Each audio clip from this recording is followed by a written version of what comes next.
വിദ്യാധനം സർവധനാൽ പ്രധാനം. വിദ്യാഭ്യാസ രംഗത്ത് ഉറച്ച കാൽവെപ്പുമായി ആത്മവിശ്വാസത്തോടെ മുന്നേറാൻ വിജയ college.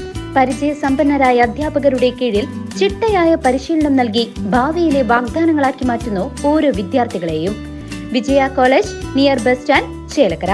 Formerly Vijaya tutorial college since 1960.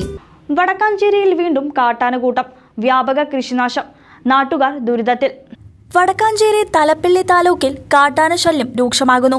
നഗരസഭയുടെ 16-ാം ഡിവിഷനായ അകമലയിലെ തൂമാനം വെള്ളച്ചാട്ടത്തിന് സമീപം കഴിഞ്ഞ രാത്രി കാട്ടാനക്കൂട്ടമിറങ്ങി വ്യാപകമായി കൃഷി നശിപ്പിച്ചു. ചേപ്പലക്കോട്, പട്ടാണിക്കാട് റോഡ് എന്നിവിടങ്ങളിലും കാട്ടാനകൾ കൃഷിനാശം വരുത്തിയിട്ടുണ്ട്. ജിജോ പാലത്തിങ്കൽ, സാബു കൊട്ടാരത്തിൽ, പത്മനാഭൻ കക്കൂത്ത്, രമ ഈച്ചിരത്ത്, രത്നാകരൻ കക്കൂത്ത് എന്നിവരുടെ പറമ്പുകളിലെ വാഴകൃഷി പൂർണ്ണമായും നശിപ്പിച്ചു. കൂടാതെ പലരുടെയും കൃഷിയിടങ്ങളുടെ അതിർത്തിയിലുള്ള വേലികളും കാട്ടാനകൾ തകർത്തു. നാട്ടിൻപുറങ്ങളിൽ കാട്ടാനകൾ ഇറങ്ങിയാൽ അവരെ തിരികെ കാടുകളിലേക്ക് എത്തിക്കുന്നതിനുള്ള റാപ്പിഡ് റെസ്പോൺസ് ടീം സംവിധാനം ഇല്ലാത്തത് പ്രദേശവാസികൾക്ക് വലിയ ദുരിതത്തിന് കാരണമാകുന്നു. പട്ടാണിക്കാട് മേഖലയിൽ വൈദ്യുത വേലി സ്ഥാപിക്കുന്നതിനുള്ള നടപടികൾ നടക്കുന്നുണ്ടെങ്കിലും ഇത് ഇതുവരെ പൂർത്തീകരിച്ച് കമ്മീഷൻ ചെയ്തിട്ടില്ല. ഈ മാസത്തിൽ ഇത് 2ാം തവണയാണ് അകമലയിലെ ജനവാസ മേഖലയിൽ കാട്ടാനകൾ ഇറങ്ങി നാശനഷ്ടം വരുത്തുന്നത്.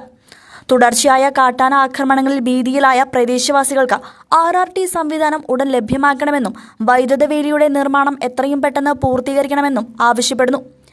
വന്യജീവി ആക്രമണങ്ങളിൽ നിന്ന് തങ്ങളെ സംരക്ഷിക്കാൻ അധികൃതർ അടിയന്തര നടപടി സ്വീകരിക്കണമെന്നാണ് നാട്ടുകാരുടെ പ്രധാന ആവശ്യം.